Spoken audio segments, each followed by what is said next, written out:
uma satisfação retornar aqui na Faculdade Batista, cumprimentar a professora Thaís, diretora da faculdade, uma pessoa de Vossa Excelência, os demais componentes dessa mesa. Quando recebi o convite do professor Joselder, me deixou muito honrado, porque, na verdade, no semestre passado estive aqui presente, ao lado do professor Walter, e quando terminou o seminário do ano passado, eu disse o seguinte: gostaria de retornar à Faculdade Batista, e ele me atendeu, exatamente porque, tal como disse no ano passado, eu preciso ultrapassar uma fase da minha vida, que é porque vinha no Colégio Batista jogar futebol e sempre perdia. Então, e era sempre goleado, de 10 para cima. O Colégio Batista sempre teve grandes times de futebol de salão e sempre perdia. Então, meu trauma desde criança, e ele está conseguindo me auxiliar a ultrapassar essa fase. Estava ali sentado, escutando os apitos, o que me deixou um pouco atormentado com a situação, mas faz parte dessa recuperação psicológica, psiquiátrica que é necessária. Bom, é uma satisfação de retornar, de tentar colaborar aqui com esse evento sempre prestigiado. O professor Joselder sempre me ensina como lotar eventos, não consegui aprender tanto quanto ele faz, mas estou numa busca constante nisso. O professor Eduardo Maneira homenageado nessa noite, então gostaria de ressaltar aqui meus cumprimentos e grande admiração que tem para o professor, que foi meu professor, ao lado do professor Walter e do Rafael Fratari. Veja só, professor Maneira, Fratari foi seu estagiário e eu fui aluno do Fratari. Então é uma situação um pouco mais tranquila também, mas é muito bom poder compartilhar esse espaço com todos. Bom, o professor Eduardo Maneira, homenageado, um intelectual, um jurista de primeira linha, enquanto estava sentado pensando o que eu poderia verificar de defeito nele. E, de fato, procurei. A única situação que identifiquei é o fato dele ser pé frio, porque ele estava me narrando, e ele junto com seu filho Luiz, que estava no jogo do Brasil e Alemanha, 7-1, e domingo passado eu relatei, fui para o Rio de Janeiro, que é o jogo do Cruzeiro, e ele falou, também estava lá, aí entendi por que foi 3-0 para o Flamengo. Bom, brincadeiras à parte, né? Agradecer a atenção de todos até esse momento, né? 10 horas da noite, e de fato, quando se fala, e falando agora mais sério, sobre a interdisciplinaridade do direito tributário com outros segmentos de direito, eu sempre digo o seguinte, quando estou a tratar do direito tributário 1. E quando se está falando de direito tributário 1, lá na PUC, onde eu leciono normalmente, eu tenho que trabalhar um ponto falando o seguinte: olha, o direito tributário e os outros segmentos do direito. E sempre aponto, num conjunto final, que o direito é um só. O direito é um só. Nós temos a divisão do direito em segmentos numa ideia de tentar fazer com que seja possível atender às grades curriculares e que para que sirva de norte para a separação no conhecimento jurídico. Sempre digo aos meus alunos, e gostaria de compartilhar com os senhores, de que, numa analogia, que o direito é como se fosse uma piscina, onde você tem todo um conteúdo normativo, a piscina com a água, e a raia, ela é dividida para nortear o nadador, assim como o segmento do direito, ele serve para nortear o jurista. Então, por essa razão, cada vez mais, não se pode olvidar que, muito embora possamos ser conhecedores da não cumulatividade, como diz muito bem o professor Maneira, e é verdade, mas é sempre muito bom não chegarmos e falar o seguinte: olha, eu só quero mexer com o direito tributário e vir as costas para os outros segmentos do direito. Na verdade, na realidade, esse intercâmbio de informações se torna muito necessário. O direito como um todo e o direito tributário vem a permear, vem a interagir com os outros segmentos do direito. E foi muito bem explicitado aqui durante toda a exposição anteriormente feita pelos ilustres professores, no direito civil, no direito processual, no direito administrativo, o que demonstra a grande necessidade de ter um conhecimento de outros segmentos. Vejam só, não são raras as vezes que, muito embora preliminarmente a argumentação esteja voltada no direito tributário, A sua conclusão pode ser alcançada numa defesa tributária com fundamento ou sustentáculo jurídico em outro segmento. Por exemplo, quando se fala uma defesa administrativa junto à Receita Federal, ok? Nós vamos sempre, nós tributaristas, até como um vício, vamos voltar os olhos para a defesa de mérito. Se é ou não devido uma contribuição, se é ou não devido imposto de renda, mas como se torna importante verificar o trâmite do processo administrativo, verificar nulidades, o que pode gerar nulidade do ato administrativo que porventura tiver violado um dos princípios do ato administrativo. O vício de forma, o vício de motivação, que acontece no processo tributário administrativo, mas cujo sustentáculo jurídico ele está no direito administrativo. Então, como disse o professor Maneira, sempre traga o CTN em mãos. E eu, nessa aula, farei e estou tentando me redimir a tempo. Então, pedi para ele emprestado o CTN e para servir de sustentáculo para alguns pontos que eu gostaria de trazer para os senhores. Essa ideia de intercâmbio. Mas 3 casos que preliminarmente seriam do direito tributário, mas cuja fundamentação jurídica pode vir a permear para o direito constitucional, para o direito administrativo e para o direito processual. Vamos ao primeiro. Bom, quando se fala, e o professor Maneira trouxe sobre as contribuições, e lembrando nas espécies tributárias, nós temos a espécie tributária taxas. Taxas, ela é positivada no 145 da Constituição e depois trazida no âmbito do CTN. E aí, então, as taxas, elas têm um caráter contraprestacional, o fato gerador vinculado ao Estado, uma ideia de remunerar o Estado por razão de um serviço público prestado ou posto à disposição, ou poder de polícia. Ponto. Taxas. No início desse ano, chamado a refletir sobre o tema, me provocaram: ô João Paulo, e essa taxa de resíduos sólidos de Belo Horizonte? Essa taxa pode ser cobrada? Está legal essa majoração dessa taxa? E aí, pensando e refletindo, porque é uma taxa com valor de 200, 300 reais, que muitas das vezes os contribuintes passam despercebidos. Mas aí, começando a pesquisar e analisar o tema, me chamou muita atenção. Porque quando se fala em resíduos sólidos, a taxa de lixo, que é um exemplo clássico que nós falamos em sala de aula para a prestação de serviço público potencial, que é posto à disposição, o que vem à tona? Parei pensar, mas espera aí, quem é que presta esse serviço de coleta de lixo em Belo Horizonte? Pergunto aos senhores, quem é que presta? É o município? Não é terceirizado? Não existe licitação com valores altíssimos, inclusive até em razão do custo? Não são empresas que fazem serviço? Mas aí pergunta, poderiam as taxas servir? Mas a taxa não é para prestar serviço público efetivo ou potencial, remunerar o poder público, mas o poder público sequer potencialmente faz? Aí eu lembrei, nossa, lá no direito administrativo tem um tal do Instituto da Tarifa. E para que serve a tarifa? Artigo 175 da Constituição.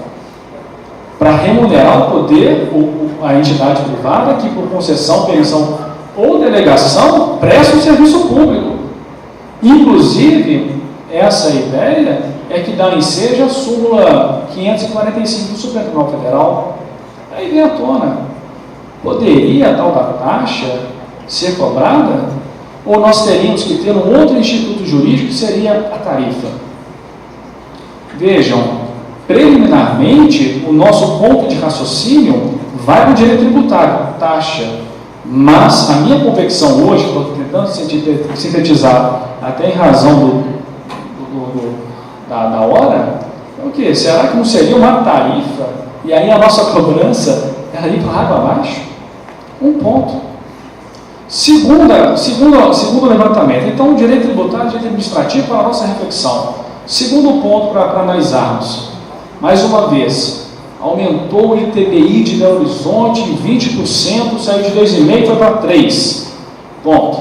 Primeira questão que vem, é legal, é justa, é constitucional essa majoração? Nós vamos pensar assim, vamos lá no direito tributário. E no primeiro momento nós vamos pensar no quê? Capacidade contributiva, vedação com físico, que eu particularmente adoro, estudo, escrevo sobre isso. É onde eu gostaria de buscar a resposta correta, mas não. Aí fomos analisar, então, como o professor Maneira disse, vamos pegar o texto normativo. Na Constituição da República não tinha, mas lá na Constituição do Estado, que poucas pessoas observam, tem uma disposição lá, no artigo 152, parágrafo 1º, projeto de lei que vier com o intuito de instituir ou majorar tributo, só pode ser apresentado em 90 dias antes do término da sessão legislativa. Está lá na Constituição do Estado. Aí fomos verificar, vamos ver aí do TBI, quando foi esse projeto de lei. Estava lá, apresentou em 30 de novembro de 2013. Fundamento, era para ser tributário, mas não é. A resposta estava na Constituição do Estado de Minas Gerais, que muitas vezes passa de forma indevida por nós juristas.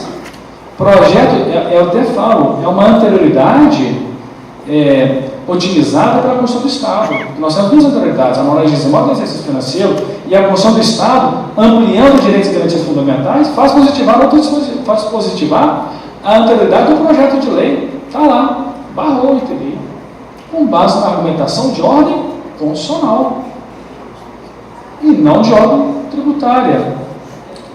E aí, então, olha só quanto que é importante analisar o direito como um todo e tentar interligá-los para chegar a uma resposta correta. E por fim, se me permitem, com relação, muito bem posto pelo professor Frattari, e que a professora Simone aqui também expôs a realidade da justiça, o que é extremamente relevante, esses dados trazidos. E o professor Frattari assinalou o seguinte: o tal da penhora online, faço coro ao que ele disse, e se me permite, vem adicionar. Quando se fala na penhora online, toda vez é necessária, a professora Cristiane, ela é juíza, mas eu acho que é bom esses diálogos, até para que sirva de reflexão, não é o caso, mas é um combate que nós temos que ter com algumas decisões do judiciário. E aqui eu me sinto confortável que academicamente a gente tente vislumbrar, e que quando se fala na penhora online, não tem que ver o CPC, não tem que se notar o artigo 655A do CPC, mas é lá no artigo 85A do CTN, que trabalha a penhora online. E a penhora online no direito tributário tem requisitos cumulativos que precisam ser observados. A penhora online somente vai ter vez se citado ou executado, ele não oferecer bens para a penhora, não oferecer bens para garantir, aí sim que cada penhora online está no artigo 85A. E por que tem o artigo 85A no CTN? É uma letra morta? De forma alguma. É exatamente porque o nosso legislador teve em vista um princípio que é no processo civil, no artigo 620 do CPC, que é o da menor onerosidade. Porque, contrariamente do processo civil, da execução civil, em que a cártula, o título de crédito, ele é formado muitas vezes pela autonomia de vontade das partes, devedor e credor, e que vem a documentar no título, no direito tributário não é assim que funciona em grande parte das situações. O que vai recair no Poder Judiciário é o quê? É uma finalização, é um término, é um resultado de um processo tributário administrativo que permeou na Justiça, que permeou perante os Conselhos de Contribuintes e no CARF, no caso da Justiça Federal, do CARF, e que cai lá na Justiça Federal para execução, e que vem decorrente de um contencioso. Então, ao contrário da relação civil, que vem a cártula de crédito e que o devedor assina e assume, e aí por essa razão tem aquela execução que é de cima para baixo, do credor para o devedor, no direito tributário tem que ser visto com temperamentos, porque forma-se a CDA, e muitas das vezes, através de contencioso. Então, é por essa razão que o nosso legislador ele trouxe para o direito tributário uma positivação expressa. Ressalto, falo isso, na minha advocacia tributária eu digo, meu cliente executado foi citado, vamos garantir a execução. Vamos garantir com mercadoria, vamos garantir com bem imóvel, com bem imóvel, mas dentro do prazo de 5 dias. Então, o que me deixa um pouco tanto espantado, isso acontece principalmente se me permite, na Justiça Estadual, é quando nós vamos tentar dialogar com os magistrados, alertando esse artigo 85A, a resposta que tem é: a Procuradoria não aceita o bem imóvel, a Procuradoria não aceita o bem imóvel, a Procuradoria não aceita a mercadoria, quando na verdade, data máxima vênia, quem tem que decidir isso é o juiz, não é a Procuradoria que tem que aceitar ou deixar de aceitar. O dispositivo ele é muito claro, ele é muito objetivo, são requisitos cumulativos que viabilizam a penhora online no direito tributário e que passa despercebido e que passa a ser vinculado pelo 655A, cujo CPC é aplicado de forma subsidiária. Então, são 3 pontos polêmicos que eu quero sintetizar, 10h10 da noite, mas tentando chamar a atenção dos senhores, que são questões práticas que vão ser vivenciadas, e sobretudo nessa questão da penhora online, porque é no nosso dia a dia, e fazendo um coro que o Fratário apontou, mas demonstrando aí a interface que se tem do direito tributário com outros segmentos do direito. Então, mais uma vez, eu agradeço pelo convite, professor José Helder, que está me ajudando bastante nesse meu trauma a superá-lo, Então, se ano que vem estou aqui presente de novo, ainda que não seja palestrante, mas para ouvir, pelo menos para essa situação venha a ser minimizada. Então, muito obrigado. Professor Maneira, mais uma vez, parabéns, sucesso, homenagem mais do que justa, sucesso total, minha admiração pelo senhor, e uma boa noite a todos, e muito obrigado pela atenção até esse momento.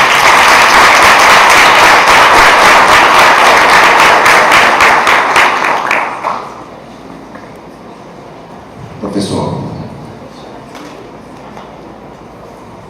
Meu caríssimo amigo, presidente da Comissão de Direito Tributário da OAB, Seção de Minas Gerais, doutor João Paulo Fanucchi Almeida Mello, parabenizá-lo pela brilhante palestra, sempre com essa sutileza, mas e com intervenções sempre precisas.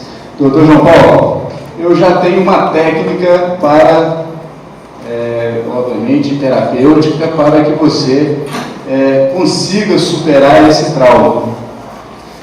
No próximo semestre, ou se ainda tiver tempo ainda desse semestre, eu escalarei o senhor para o time de professores da Faculdade Batista de Minas Gerais, que é campeão invicto. O prezado dos palestrantes permita ver, inclusive o nome do nosso time, ele muda a cada semestre. Exame especial, te vejo no semestre que vem. Então, uma forma coercitiva dos alunos nunca ganharem do time dos professores. Então, você sairá com certeza, com grande probabilidade, vencedor desse campeonato e superará esse trauma. Eu gostaria de convidar aqui para entregar o certificado e a placa de homenagem o meu amigo, presidente da BRADT Jovem, o Dr. Pedro Ribas.